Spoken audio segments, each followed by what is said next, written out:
Bardhaman medical কলেজের হস্টেলে মদ বিক্রির অভিযোগ পাল্টা অভিযোগে তুমুল উত্তেজনা ছড়ায়।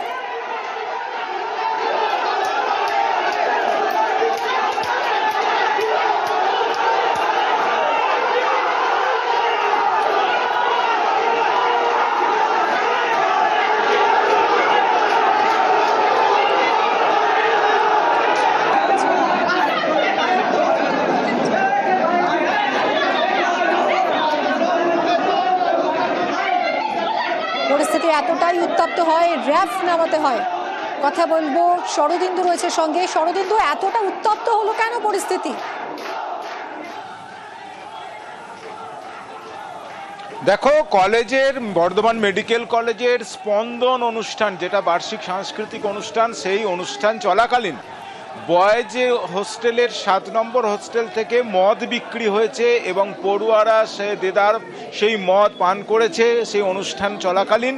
এমন অভিযোগ এনেছে পড়ুয়াদের একাংশ এবং তারা মেডিকেল কলেজ কর্তৃপক্ষের কাছে তারা সেই অভিযোগ জানিয়ে এই ঘটনার সঙ্গে যারা যুক্ত তাদের দৃষ্টান্তমূলক শাস্তির দাবি জানিয়েছে।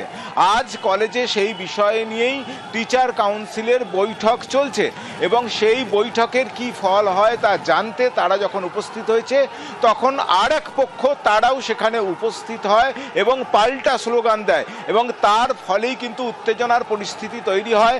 এতটাই উত্তেজনা দেখা যায় যে জেলা পুলিশের পক্ষ থেকে বিশাল পুলিশ বাহিনী মোতায়েন করা হয়, এমনকি তাদেরকে নিয়ন্ত্রণে রাখতে র্যাব নামানো হয় এবং তারপরেই এই দুই পক্ষই ধর্নায় বসে এবং তার জেরেই উত্তেজনা তৈরি হয়। দেখো, আরজিকর কাণ্ডের সময় বহিরাগত তত্ত্ব মাথাচাড়া দিয়েছিল এই বর্ধমান মেডিকেল কলেজে এবং তারপরে কয়েক মাস পরিস্থিতি শান্ত থাকলেও আজ ফের এই হস্টেল থেকে মদ বিক্রির অভিযোগকে সামনে এসে আবার যে সেই গোষ্ঠী কোন্দল তার সামনে এসে গেল, এমনটাই বলছেন কলেজের পড়ুয়ারা। সব মিলিয়ে বর্ধমান মেডিকেল কলেজের হস্টেল থেকে বার্ষিক সাংস্কৃতিক অনুষ্ঠানে মদ বিক্রি হয়েছিল এবং সেই ঘটনায় যারা জড়িত তাদেরকে তার শাস্তি দিতে হবে এই অভিযোগ তুলে এক পক্ষ সরব হয়, অন্য পক্ষ তাদের বিরুদ্ধে।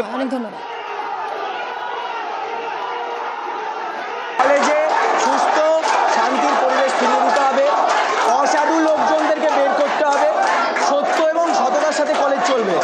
এখানে লোকেরা ডাক্তার হতে এসছে, রেপিস্ট, ক্রিমিনাল বা সেক্সুয়াল অ্যাসল্টার নয়।